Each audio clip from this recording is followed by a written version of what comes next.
21 বছরে বাংলা ভিশন, বস্তুনিষ্ঠ সংবাদ ও সুস্থ বিনোদন ও দর্শকদের আস্থা ধরে রাখার প্রত্যয়, নিরপেক্ষ অবস্থান ধরে রাখায় প্রশংসা বিশিষ্টজনদের। জুলাই সনদ বাস্তবায়ন আদেশের সমালোচনায় স্বরাষ্ট্রমন্ত্রী, ফ্যাসিবাদ যেন না ফেরে হুঁশিয়ারি বিরোধী নেতার। জেনজিকে জামাত জেনারেশন না হবার পরামর্শ আন্দালিব পার্থ। জ্বালানি তেলের দাম বাড়াচ্ছে না সরকার, পাম্প ফিলিং স্টেশনে হাহাকার, সরকার চাহিদা মেটাতে পারছে না, অভিযোগ পাম্প মালিকদের। জ্বালানি সাশ্রয়ে স্কুলগুলোর ক্লাস 3 দিন অনলাইনে নেয়ার প্রস্তাব, বৃহস্পতিবার মন্ত্রিসভার বৈঠকে চূড়ান্ত সিদ্ধান্ত, জানালেন শিক্ষামন্ত্রী। দেখছিলেন ক্রাউন সিমেন্ট সংবাদ শিরোনাম। এবার বিস্তারিত সংবাদ।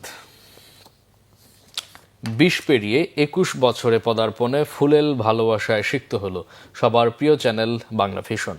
গণতন্ত্র প্রতিষ্ঠায় বস্তুনিষ্ঠ সংবাদ পরিবেশন, সুস্থ বিনোদন আর মুক্তিযুদ্ধের চেতনাকে লালন করে দেশের কোটি কোটি দর্শকের প্রত্যাশা পূরণ করে বাংলা ভিশন এগিয়ে চলেছে বলে মনে করেন মন্ত্রী, রাজনীতিবিদ, শিল্পী সহ সর্বস্তরের মানুষ।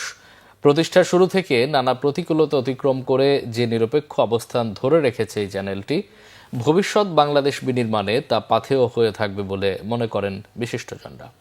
মহিবুল্লাহ মহিবের রিপোর্টে বিস্তারিত।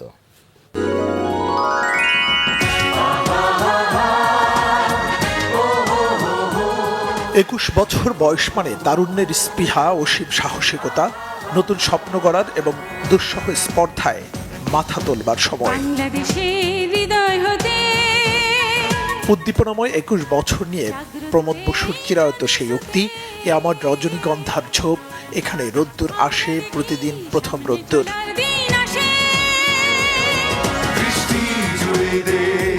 দৃষ্টি জুড়ে দেশ স্লোগানে 20 বছরে দেশের মানুষের হৃদয়ে নতুন পথের যে মানচিত্র তৈরি করেছে বাংলা ভিশন, সেই পথ যেন সকল দলমতের মানুষকে মিলিয়েছে এক মোহনায়। কোটি কোটি দর্শকের হৃদয় জয় করে তারুণ্যের আলো ছড়িয়ে যাচ্ছে দর্শকপ্রিয় চ্যানেলটি। রূপসী বাংলার কবি এই বয়স নিয়ে তাই লিখেছিলেন, হয়তো এসেছে চাঁদ মধ্যরাতে এক রাশ পাতার পেছনে। সত্যিকারের চাঁদ না এলেও প্রতিষ্ঠা বার্ষিকীর দিনে ভালোবাসা এসেছে ফুলে ফুলে। যে ফুলের ভালোবাসায় সিক্ত পুরো বাংলা ভিশন পরিবার। বাংলা ভিশনকে অভিনন্দন জানানোর এই স্রোতে কে নেই? মন্ত্রী, প্রতিমন্ত্রী, রাজনীতিবিদ, শিক্ষক, সাংবাদিক, বিজ্ঞাপনদাতা কিংবা শিল্প পরিবার, সব যেন মিলেছে এক মোহনায়। বাংলা ভিশন নিঃসন্দেহে গোটা বাংলাদেশের মানুষের কাছে, বিশেষ করে বাংলাদেশি জাতীয়তাবাদে যারা বিশ্বাস করে, বাংলাদেশের স্বাধীনতায় যারা বিশ্বাস করে, বাংলাদেশের গণতন্ত্রে যারা বিশ্বাস করে, তাদের কাছে একটা অত্যন্ত প্রিয় একটি ইলেকট্রনিক চ্যানেল। আমরা আজকের এই দিনে বাংলা ভিশনের কর্তৃপক্ষ, তার শিল্পী, কলাকুশলী, সংবাদ পাঠক এবং অগণিত যারা শ্রোতা এবং দেশের মানুষ সকলকে আমরা অভিনন্দন জানাচ্ছি, ধন্যবাদ জানাচ্ছি। বাংলা ভিশন জন্মের পর থেকেই মানুষের পাশে ছিল, বাকি সময়ও তারা মানুষের পাশে থাকবে। তার জন্মদিনে 21তম বর্ষ পদার্পণে এই প্রত্যাশাই মানুষের পক্ষ থেকে আমি জানাই। বাংলা ভিশন তার যে মোটো, অর্থাৎ সবার আগে দেশ, দৃষ্টি জুড়ে দেশ, সেইটাকে তারা প্রতিফলন ঘটিয়েছে। ভবিষ্যতে ইনশাল্লাহ ওনারা পারবেন। গণমানুষের অধিকার প্রতিষ্ঠিত করবার জন্য এই চ্যানেলটি সবসময় সক্রিয় থেকেছে, যথাযথভাবে ফাংশন করেছে, কার্যকর থেকেছে, যার ফলে জন আকাঙ্ক্ষা ধারণ করে গণমাধ্যমের বিকশিত হওয়ার যে নজির, সেটা বাংলা ভিশন প্রতিষ্ঠিত করেছে। বাংলা ভিশনের আজকের এই জন্মদিনে আমি বাংলা ভিশন পরিবারের সবাইকে অনেক অনেক শুভেচ্ছা জানাচ্ছি। অতীতে বাংলা ভিশনের যে ভূমিকা ছিল, আগামীতেও সেটা অব্যাহত থাকবে, এটা আমরা আশা করি, এবং পোশাক শিল্প পরিবারের সাথে বাংলা ভিশন থাকবে, এই আশা আমরা করছি। সমস্ত বাধা বিঘ্ন পেরিয়ে আজকে যে অবস্থানে এসে আমরা মনে করি বাংলাদেশের মানুষকে সঙ্গে নিয়ে, বাংলাদেশের দর্শকদের সঙ্গে নিয়ে বাংলা ভিশন এভাবে এগিয়ে যাবে। বাংলা ভিশন দুঃসময়ে, বিশেষ করে 24শে আন্দোলন সহ গণতন্ত্র পুনরুদ্ধার আন্দোলনে যে ভূমিকা রেখেছে, এই দিনগুলো স্মরণ করি। তারা যে ভূমিকা রেখেছিল, এটা খুব একটা প্রশংসনীয় আর কি। আমরা একটি সুন্দর বাংলাদেশের গড়ার যে স্বপ্ন দেখেছি সেখানে বাংলাভিশন আমাদের সহযাত্রী হিসেবে, সহযোদ্ধা হিসেবে সবসময় কাজ করবে। বাংলাভিশন যেভাবে আমাদের সঙ্গে, মিডিয়ার সঙ্গে যেভাবে জড়িয়ে আছে এবং আমরা তাদের সঙ্গে যেভাবে একসাথে পথ চলছি, এই পথ চলা আমাদের আরও সুদীর্ঘ হোক। অনেক চড়াই উতরাই পেরিয়ে বাংলাভিশন আজ বাংলাদেশ এবং দেশের বাইরে সারা বিশ্বের বাংলা ভাষাভাষী মানুষ যেখানে অবস্থান করছেন তাদের হৃদয়কে জয় করেছে। এর আগে বহুবার এসেছি বাংলাভিশনে, প্রশ্নগুলো করা হতো খুব কাঠখোট্টা, উত্তরও আমরা সেরকমই দিতাম। কথা অনেক বলেছি, কথা বলার সুযোগ করে দিয়েছেন আপনারা, আপনাদেরকে অসংখ্য ধন্যবাদ। আজকে আমি এই প্রতিষ্ঠানের মালিক সহ সকল পরিচালনা পরিষদের যারা আছেন, কলাকুশলী, শিল্পী, সাংবাদিক বন্ধুগণ, সবাইকে আমি ধন্যবাদ জানাই এবং এই চ্যানেলের উত্তরোত্তর উন্নতি কামনা করি। ইনশাআল্লাহ বাংলাভিশন আরো অনেক বড় হবে, অনেক উপর পর্যায়ে যাবে। 21 বছর বয়স মানে তারুণ্যের স্পৃহা, অসীম সাহসিকতা, নতুন স্বপ্ন গড়ার এবং দুঃসহ স্পর্ধায় মাথা তোলবার সময়। উদ্দীপনাময় 21 বছর নিয়ে প্রমোদ বসুর চিরায়ত সেই উক্তি, এই আমার রজনীগন্ধার ঝোপ, এখানে রোদ্দুর আসে প্রতিদিন প্রথম রোদ্দুর। এমন অকৃত্রিম ভালোবাসা যেন অতীতের সাফল্য উদযাপন এবং ভবিষ্যতের নতুন লক্ষ্যের দিকে এগিয়ে যাওয়ার অনুপ্রেরণা।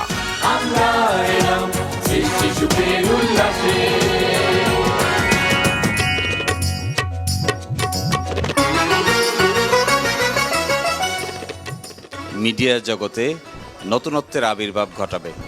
উই ওয়ান্ট টু সি যে এরকম মিডিয়া হাউসগুলো যদি ভাইব্রেন্ট হয়, সত্যের সন্ধান করে, তাহলে আমরা সকলেই উপকৃত হব। আমরা একটা ইনসাফের বাংলাদেশ চাই, সেই ইনসাফের বাংলাদেশ প্রতিষ্ঠায় বাংলাভিশন অগ্রণী ভূমিকা পালন করবে তার নিউজের মাধ্যমে। বাংলাভিশনের জন্মটার সাথে আমাদের একটা আত্মার সম্পর্ক জড়িত ছিল এবং আমি নিজে যেহেতু মিডিয়াতে কাজ করেছি, আজকে যে দিনে দিনে এই যে 20 বছর পেরিয়ে 21 বছরে চলে আসছে, এটা আসলে ভাবতে অবাক লাগছে। নিউজ ট্রিটমেন্ট এবং টক শো বা অন্যান্য কথিকা ইত্যাদির মধ্যে রীতিমতো নিউজের মেজাজটাও থাকে। একটা ইউনিক স্টাইল বাংলাভিশন এইভাবে অর্জন করতে পেরেছে ওভার দি ইয়ার্স, যে তারা 21 বছর ঠিক আছে, শুধু সেটা বলে কথা না, পার এক্সেলেন্স টিকে আছে। আমি বাংলাভিশনের উত্তরোত্তর আরও শ্রীবৃদ্ধি কামনা করি। আমাদের সবচেয়ে কঠিন সময়ে একটা ফ্যাসিবাদ বিরোধী লড়াইয়ের 15-16 বছর বাংলাভিশন আমাদের আন্দোলনের সহযাত্রী ছিল। খুবই প্রতিকূলতা মোকাবেলা করে বাংলাভিশন মানুষের আকুতি, গণতন্ত্রের সংগ্রাম, মানুষের আকাঙ্ক্ষার পক্ষে অবস্থান নিয়েছিল। বাংলাভিশনের 21 বছর পদার্পণ উপলক্ষে আয়োজিত আজকের এই আনন্দঘন অনুষ্ঠানে আমি বাংলাভিশনের সকল সাংবাদিক, কলাকুশলীকে অভিনন্দন জানাই। গত 21 বছর ধরে বাংলাভিশন চরম বৈরিতার মুখেও জনগণের আস্থাটা ধরে রাখতে পেরেছিল। বিশেষ করে বিগত ফেসিবাদী সরকারের সময় যখন সত্য বলা নিষেধ ছিল, সেই সময়েও বাংলাদেশের টেলিভিশনগুলোর মধ্যে জনগণের আস্থাটা ধরে রাখতে পেরেছিলেন বাংলাভিশন। এই বাংলাভিশনকে এত ঊর্ধ্বে নিয়ে যাওয়ার জন্য ফুল ম্যানেজমেন্টের ভূমিকা। এখানে একাই কারো দ্বারাই কোনো ইন্ডাস্ট্রি বা কোনো চ্যানেলকে নিয়ে যাওয়া সম্ভব নয়। এটা সবার প্রচেষ্টা। আমরা বাংলাভিশনের সাথে ছিলাম গততে, আগামীতেও থাকবো ইনশাল্লাহ। আমার লাইফের সবচাইতে ফার্স্ট ইন্টারভিউ ছিল বাংলাভিশনে আমার ক্যারিয়ারের। মানুষের মনের যত্নের কাজ করি, সো আমি মনে করি যে বাংলাভিশনও এই মনের যত্নটাকে খুব গুরুত্ব দিয়েছে বলেই প্রোগ্রামটাকে এখন পর্যন্ত তারা চালিয়ে যাচ্ছে। দর্শকের প্রত্যাশা পূরণে বাংলাভিশনের নতুন প্রত্যয়, এই আমার 21 বছর, এ আমার শ্রেষ্ঠ আসবাব। মুহিবুল্লাহ মুহিব, বাংলাভিশন, ঢাকা। জুলাই সনদের আলোকে সংবিধান সংশোধনের জন্য সংসদের বিশেষ কমিটি গঠনের প্রস্তাব করেছে সরকারি দল। বিরোধী দলনেতা ডাক্তার শফিকুর রহমান তা মেনে নিয়ে ন্যায্যতার ভিত্তিতে সমাধান চেয়েছেন। স্বরাষ্ট্রমন্ত্রী জুলাই সনদ বাস্তবায়ন আদেশকে অন্তহীন প্রতারণার দলিল বলে অভিহিত করেছেন। এদিকে আইনমন্ত্রী বলেছেন, জুলাই সনদকে সামনে রেখে সংবিধান এগিয়ে নিয়ে যাবেন তারা। আহমেদ সরোয়ারের রিপোর্ট। বিরোধী দলীয় নেতার উত্থাপিত জুলাই জাতীয় সনদ বাস্তবায়ন আদেশ নিয়ে আলোচনার জন্য আগেই মঙ্গলবার দিন ঠিক করা ছিল। স্পিকার হাফিজউদ্দিন আহমেদের সভাপতিত্বে সংসদ অধিবেশন মুলতবির আগে বিরোধী দলীয় নেতা ডক্টর শফিকুর রহমান এ প্রস্তাব উত্থাপন করেন। তিনি বলেন, ফ্যাসিবাদ যেন আর ফিরতে না পারে, জুলাইয়ের আকাঙ্ক্ষা সেটাই। ফ্যাসিস্ট সরকারের হাতে নির্যাতনের শিকার হননি এমন বোধহয় কোনো সদস্য এখানে নেই। কেউ হয়েছেন বারবার, কেউ হয়েছেন হয়তো একবার, যারা সৌভাগ্যবান। অনেকেই দেশেই থাকতে পারেননি। নির্যাতনের ভয়াবহতা এতটাই ভারী ছিল যে তারা নিজ জন্মস্থানের মাটি আঁকড়ে ধরে থাকতে পারেননি। এ দীর্ঘ সময় ধরে 15.5 বছর জাতির উপর প্রচণ্ড দুঃশাসন চাপিয়ে দিয়ে তাণ্ডব চালানো হয়েছে। ওই ফেসিবাদ যাতে আর ফিরে না আসে, এই জন্যই জুলাইতে আকাঙ্ক্ষা তৈরি হয়েছিল যে দেশ একটা ন্যায্যতার ভিত্তিতে ন্যায় বিচারের উপরে একটা দেশ কায়েম হবে, যেখানে সবাই সবার সমান অধিকার পাবে। আলোচনায় অংশ নিয়ে ব্যারিস্টার আন্দালিব রহমান প্রার্থ বিরোধী দলের এই প্রস্তাবের বিরোধিতা করেন। এই রেভলিউশনকে আমরা শ্রদ্ধা করি। 17 বছর আমরা কষ্ট করেছি। এখানে আমার ভাইয়েরা অনেক বেশি কষ্ট করেছে। আমরা জেলে গিয়েছি, আন্দোলনে ছিলাম, 20 দলে ছিলাম, 4 দলে ছিলাম, অনেক আগে থেকে। আমরা চাই না, কিন্তু এই যে একটা প্রক্রিয়া, সংবিধানকে ছুঁড়ে ফেলে দাও, সংবিধানকে ছুঁড়ে ফেলে দাও। সংবিধানকে ছুঁড়ে ফেলবো কেন? সংবিধানকে মনে করায় দেয় যেটা 71-এর পরাজয়ের দলিল। সরকারি দলের পক্ষে আলোচনায় স্বরাষ্ট্রমন্ত্রী রাষ্ট্রপতির আদেশ বৈধ নয় দাবি করে সংবিধান সংশোধনের জন্য বিশেষ কমিটি গঠনের প্রস্তাব করেন। এই আদেশটি অন্তর্বর্তীকালীন সরকারের অন্তহীন একটি প্রতারণার দলিল। এটা আমি আজকে আবার পুনরুচ্চারণ করছি। আমরা তো সংস্কার চাই, কিন্তু কিসের ভিত্তিতে চাই? যেটা রাজনৈতিক সমঝোতার দলিল হিসাবে জুলাই জাতীয় সনদ 2025 ভবিষ্যতের পথরেখা যেটা স্বাক্ষরিত হয়েছে ঐতিহাসিকভাবে, সেটার ভিত্তিতে সংস্কার চাই। তাই আমি আহ্বান জানাচ্ছি, মানে স্পিকার, আসুন আমরা সংবিধানের গণতান্ত্রিক সংস্কারের মাধ্যমে, সংশোধনের মাধ্যমে রাষ্ট্র কাঠামো মেরামতের ঐতিহাসিক অঙ্গীকার প্রতিপালন করি। সেজন্য আমি আজকে এই মহান জাতীয় সংসদে প্রস্তাব রাখছি on behalf of our leader of the house. জাতীয় সংসদে প্রতিনিধিত্বকারী সকল রাজনৈতিক দলের এবং স্বতন্ত্র সদস্যদের সমন্বয়ে সংবিধান সংশোধনের জন্য একটি সংসদীয় বিশেষ কমিটি গঠন করি। বিরোধী দলের নেতা তা মেনে নিয়ে কমিটিতে সরকার ও বিরোধী দলের পক্ষ থেকে সমান সদস্য অন্তর্ভুক্ত করার দাবি জানান। আমরা এটাকে ইতিবাচকভাবে দেখতে পারি, এই জন্য আমরাও সমাধান চাই, কিন্তু আমরা ন্যায্যতার ভিত্তিতে চাই। যে বিষয়ের উপরে আলোচনা হয়েছে, সেই বিষয়ের উপরে একটা কমিটি আপনি যদি উত্তম মনে করেন আপনি করে দিতে পারেন, তবে সেখানে আমাদের আহ্বান থাকবে যে দুই দিক থেকেই সমান সংখ্যক সদস্য নিয়ে যেন ওই কমিটি গঠিত হয়। তাইলে আমরা সেখানে আমাদের মতামত সুন্দরভাবে দিতে পারবো। এখানে সংখ্যাগরিষ্ঠতার ভিত্তিতে যদি কোনো কমিটি গঠন হয়, তাহলে এখন যেমন এখানে ডিবেট হচ্ছে, তখনও সেখানে ডিবেট হবে। যে লাউ সেই কদুতেই থেকে যাবে, অন্য কোনো ফল আমরা এখান থেকে আহরণ করতে পারবো না। বিরোধী দলের নেতার এমন দাবি আইনমন্ত্রী নাকচ করে দেন। বিরোধী দলের নেতাও কিন্তু ইনডিরেক্টলি প্রস্তাবটা গ্রহণ করেছেন। উনি বলেছেন সদস্য সংখ্যা 50-50 হলে ভালো হয়। মাননীয় স্পিকার, বিচার মানেই তালগাছটা আমার। 219 জন সংসদ সদস্যের প্রতিনিধিরা পাবেন 50%, 77 জনের প্রতিনিধিরা পাবে 50%। এটা কোথায় আছে মাননীয় স্পিকার? পৃথিবীর কোন জায়গা আছে? মাননীয় বিরোধী দলীয় নেতাও যেটাকে অ্যাকসেপ্ট করেছেন, আপনি একটি কমিটি গঠন করে দেন। 2 ঘন্টার আলোচনা শেষে স্পিকার বুধবার বিকাল 3:30 পর্যন্ত সংসদের অধিবেশন মুলতবি ঘোষণা করেন। বিকাল 3:30 ঘটিকা পর্যন্ত মুলতবি। আহমেদ সরওয়ার, বাংলা ভিশন, ঢাকা। এপ্রিলে বাড়ছে না জ্বালানি তেলের দাম। গতকাল এক প্রেস বিজ্ঞপ্তিতে বিষয়টি নিশ্চিত করেছে জ্বালানি বিভাগ। এর আগে সচিবালয়ে সংবাদ সম্মেলনে জ্বালানি বিভাগের যুগ্ম সচিব মনির হোসেন চৌধুরী জানান, দেশে ডিজেল নিয়ে কোনো সংকট নেই। মার্চে জ্বালানি তেল নিয়ে কোনো সমস্যা হয়নি, এপ্রিলেও কোনো সংকট হবে না। তিনি জানান, বর্তমানে দেশে 1,28,939 মেট্রিক টন ডিজেল মজুত আছে। এছাড়া 7,940 metric tonne octane, 11,431 metric tonne petrol ও জেট ফুয়েল মজুত রয়েছে। 44,000 609 মেট্রিক টন। দেশের ডিজেল নিয়ে কোনো সংকট নেই উল্লেখ করে তিনি বলেন, মার্চে জ্বালানি তেল নিয়ে কোনো সমস্যা হয়নি, এপ্রিলেও কোনো সংকট হবে না। ডিজেল পাচার রোধে সীমান্তে কড়া নজরদারি জোরদার করা হয়েছে বলেও জানান মনির হোসেন চৌধুরী।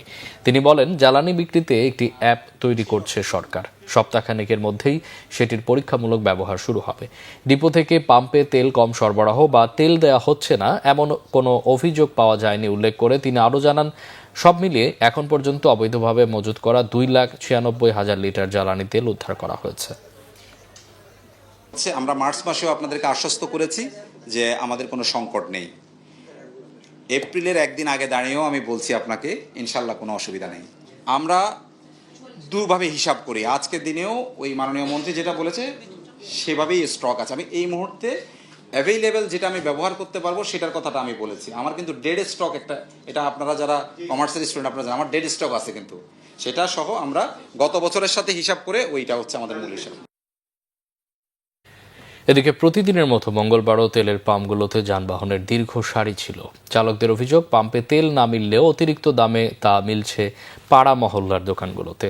শৃঙ্খলা নিরাপত্তার অভাবে পেট্রোল পাম্পে তেল বিক্রির সময়সীমা সকাল 7টা থেকে রাত 8টা পর্যন্ত নির্ধারণ করতে চায় বলে জানিয়েছে পেট্রোল পাম্প ওনার্স অ্যাসোসিয়েশন। বিস্তারিত ওমর ফারুকের রিপোর্টে। তেল পেতে আজও প্রতিদিনের ন্যায় এমন লম্বা সিরিয়াল। ভোর থেকে অপেক্ষা করছে কেউ কেউ। গাড়িতে তেল না থাকায় এভাবে ঠেলে নিয়ে যাচ্ছেন পাম্পে নিজের বাহনটি। কেউ কেউ আক্ষেপের সুরে বলেন, প্রয়োজনে দাম বাড়িয়ে দিক সরকার, তবুও এমন দীর্ঘ সারি অপেক্ষার অবসান চায় তারা। কেউ কেউ অভিযোগ করে বলেন, পাম্পগুলোতে পর্যাপ্ত তেল না পেলেও অতিরিক্ত দামে তেল মিলছে পাড়া মহল্লার অবৈধ দোকানগুলোতে। মহল্লায় এখানে ক্রাইস দেখাইতেছেন, আমরা সিরিয়াল ধরতেছি। মহল্লায় তেল কিভাবে বিক্রি করতেছে? খোলা বাজারে 160 টাকা লিটার হইলে পাওয়া যাচ্ছে, বেলা কীভাবে পাওয়া যাচ্ছে? আমি বাড্ডা এলাকায় সাঁতারকুলে যে কোনো দোকানে তেল পাওয়া যেতেছে, ওপেন তেল বিক্রি করতেছে। 6টা 40-এ ওই মহাখালী ফ্লাইওভারের নিচে থেকে সিরিয়াল ধরছি, এই পর্যন্ত এখন 11টা বাজে, এই পর্যন্ত আসছি। এখন তেল পাবো কিনা আমি জানি না। ওখান দিয়ে অ্যাপ থেকে যদি তেল 300 টাকা কেজি হইতো তবে মনে করেন ভালো আসলো মানুষের জীবনে। আপনি মনে করেন মানুষে কাঁদতে পারে না, মনে করেন বুক ফাইট আমার অত্যন্ত ভালো। এদিকে মগবাজারে সংবাদ সম্মেলনে পেট্রোল পাম্প ওনার্স অ্যাসোসিয়েশনের আহ্বায়ক সাজ্জাদুল করিম কাবুল বলেন, বর্তমানে অস্বাভাবিক যে চাহিদা সে তুলনায় সরবরাহ পাচ্ছেন না তারা। অভিযোগ করেন, সরকারেরও তা পূরণ করার সক্ষমতা নেই। পেট্রোল পাম্পে পর্যাপ্ত নিরাপত্তা দিতে হবে, বাস্তবতার নিরিখে সামঞ্জস্যপূর্ণ তেল সরবরাহ নিশ্চিত করতে হবে। তার মানে অ্যাবনর্মাল বলছি না, বাস্তবতার নিরিখে। বর্তমান পরিস্থিতিতে বাস্তবতার আলোকে ক্রেতা সাধারণকে সচেতন ও ধৈর্য ধারণ করতে হবে। পেট্রোল পাম্পে ট্যাঙ্ক শূন্য অবস্থায় তেল নিতে ক্রেতাদের হুমড়ি খেয়ে পড়া থেকে বিরত থাকতে হবে। পেট্রোল পাম্প, এটা আমরা শুধু পেট্রোল আর অক্টেনের ক্ষেত্রে পর্যন্ত বলেছি, পেট্রোল পাম্পে তেল বিক্রির সময়সীমা সকাল 7টা থেকে রাত 8টা পর্যন্ত নির্ধারণ করতে হবে। এ সময় রাতে শৃঙ্খলা আর নিরাপত্তার অভাবে পেট্রোল পাম্পে তেল বিক্রির সময়সীমা সকাল 7টা থেকে রাত 8টা পর্যন্ত নির্ধারণ করতে চায় petrol pump owners association. Omar Faruk, Banglavision, Dhaka. জ্বালানি সাশ্রয়ের লক্ষ্যে স্কুলগুলোতে 3 দিন অনলাইনে ক্লাসের প্রস্তাব করেছে শিক্ষা মন্ত্রণালয়। সরকার এ বিষয়ে চিন্তাভাবনা করছে বলে জানিয়েছেন শিক্ষামন্ত্রী আ.ন.ম এহসানুল হক মিলন। বৃহস্পতিবার মন্ত্রিসভার বৈঠকে এই বিষয়ে আলোচনার পর চূড়ান্ত সিদ্ধান্ত নেওয়া হবে। মঙ্গলবার জ্বালানি পরিস্থিতি নিয়ে প্রধানমন্ত্রীর সভাপতিত্বে অনুষ্ঠিত উচ্চ পর্যায়ের এক বৈঠক শেষে এই কথা জানান শিক্ষামন্ত্রী। তিনি বলেন, ইরানের সঙ্গে ইসরায়েল ও যুক্তরাষ্ট্রের যুদ্ধ পরিস্থিতিতে বিশ্বজুড়ে জ্বালানি সংকট দেখা দেয় দেশে জ্বালানি সাশ্রয়ের লক্ষ্যেই সরকার এমন পরিকল্পনার কথা ভাবছে। জানান, দেশে জ্বালানি সাশ্রয়ে প্রধানমন্ত্রী নানা নির্দেশনা দিয়েছেন। এর মধ্যে এখন থেকে দেশের স্কুলগুলো 5 দিনের পরিবর্তে সপ্তাহে 6 দিন ক্লাস খোলা রেখে অন্তত 3 দিন অনলাইনে ক্লাস চালু রাখার চিন্তা রয়েছে। বিশেষ করে মেট্রোপলিটন এলাকাগুলোতে অনলাইন ভিত্তিক ক্লাস চালুর ব্যাপারে 55% মানুষ একমত হয়েছে। জ্বালানি সাশ্রয় সংক্রান্ত বৈঠকে বিদ্যুৎ, জ্বালানি ও খনিজ সম্পদ মন্ত্রী ইকবাল হাসান মাহমুদ টুকু, প্রতিমন্ত্রী অনিন্দ ইসলাম অমিত সহ সংশ্লিষ্ট মন্ত্রণালয়ের ঊর্ধ্বতন কর্মকর্তারা উপস্থিত ছিলেন।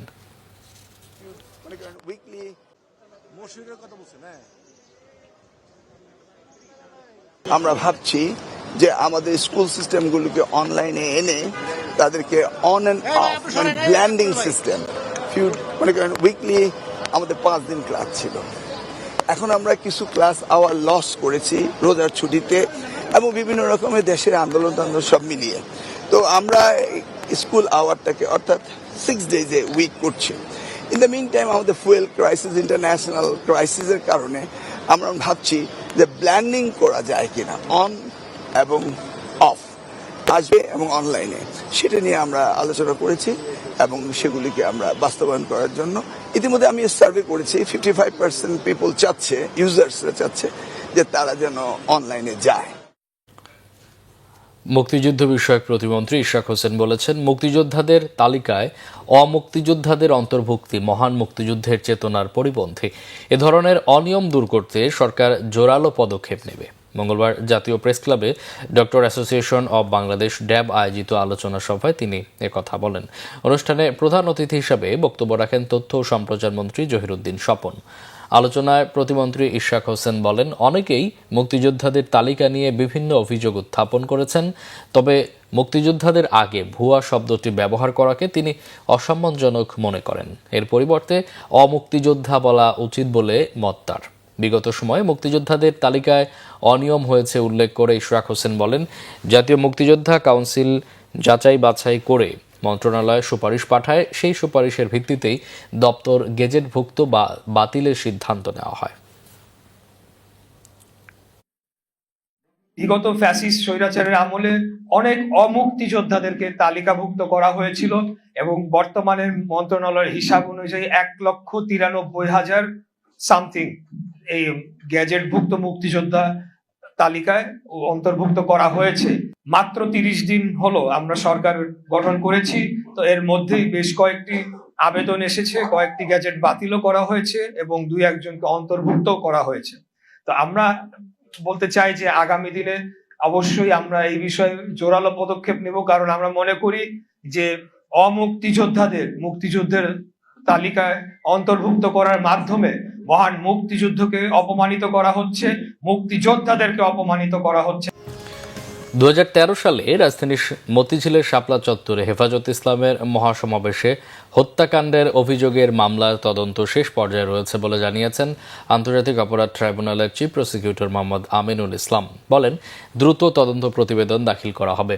মঙ্গলবার এই মামলায় পুলিশের সাবেক উপমহাপরিদর্শক ডিআইজি আব্দুল জলিল মণ্ডলকে কারাগারে পাঠানোর নির্দেশ দিয়েছেন আন্তর্জাতিক অপরাধ ট্রাইব্যুনাল 1।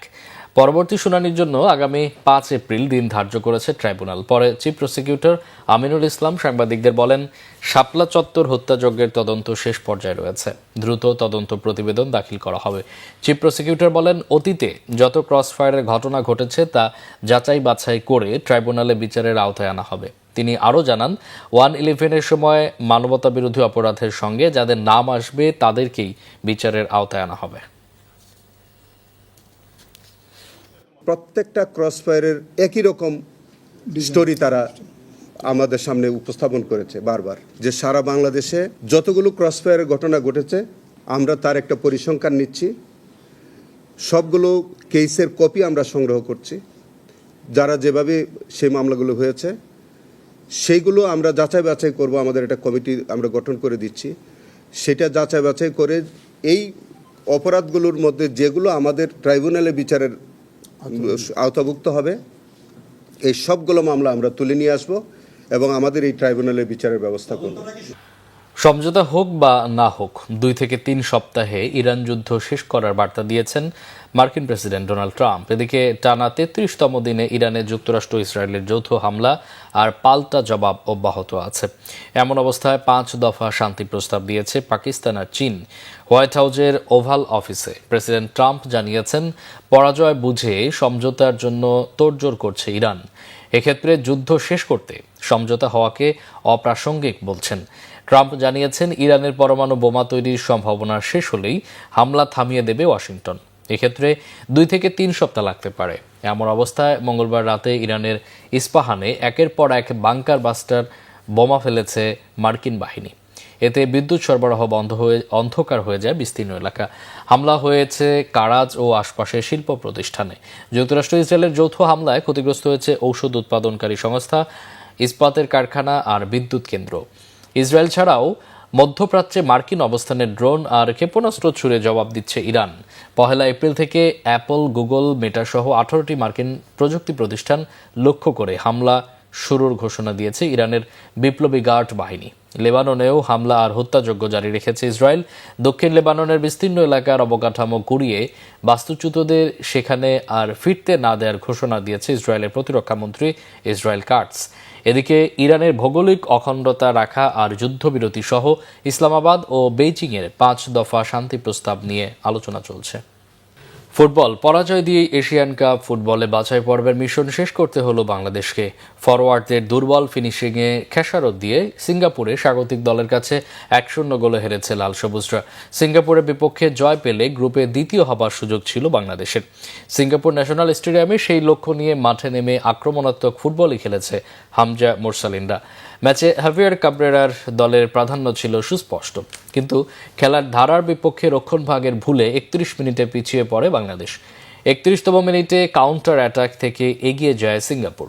বাংলাদেশের ডিফেন্ডার সাদউদ্দিন সিঙ্গাপুরের ফরওয়ার্ডকে আটকাতে পারেননি, যদিও প্রথম প্রচেষ্টায় নেয়া শট গোলরক্ষক মিতুল মার্মা সাময়িক প্রতিহত করেন, কিন্তু ফিরতি বলে বক্সে বাংলাদেশের ডিফেন্ডাররা বল ক্লিয়ার করতে পারেননি। সেই সুযোগে এগিয়ে যায় সিঙ্গাপুর।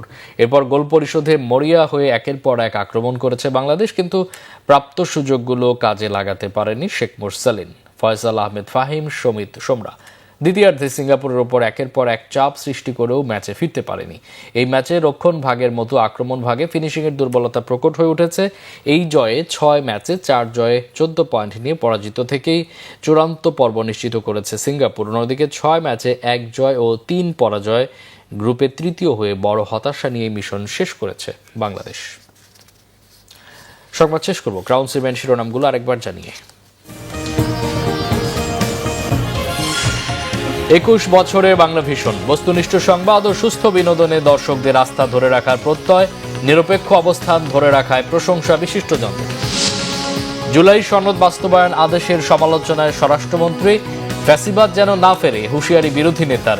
জেনজিকে জামাত জেনারেশন না হবার পরামর্শ আন্দালি পাটকর। জ্বালানি তেলের দাম বাড়াচ্ছে না সরকার, পাম্প ফিলিং স্টেশনে হাহাকার। সরকার চাহিদা মেটাতে পারছে না, অভিযোগ পাম্প মালিকদের। জ্বালানি সাশ্রয় স্কুলগুলোর ক্লাস 3 দিন অনলাইনে নেয়ার প্রস্তাব। বৃহস্পতিবার মন্ত্রিসভার বৈঠকে চূড়ান্ত সিদ্ধান্ত, জানালেন শিক্ষামন্ত্রী। এই ছিল এখনকার মতো। পরে সংবাদ সকাল 10টায়, এর আগে 9টা রয়েছে নিউজ টপ 10 দেখার আমন্ত্রণ রইল। এছাড়া বাংলা ভিশন সংবাদ ও সংবাদ সংশ্লিষ্ট অনুষ্ঠান দেখতে ভিজিট করুন www.bvnews24.com ও facebook.com/banglavisionnews এবং সাবস্ক্রাইব করুন youtube.com/banglavisionnews। এতক্ষণ সাথে থাকায় অসংখ্য ধন্যবাদ।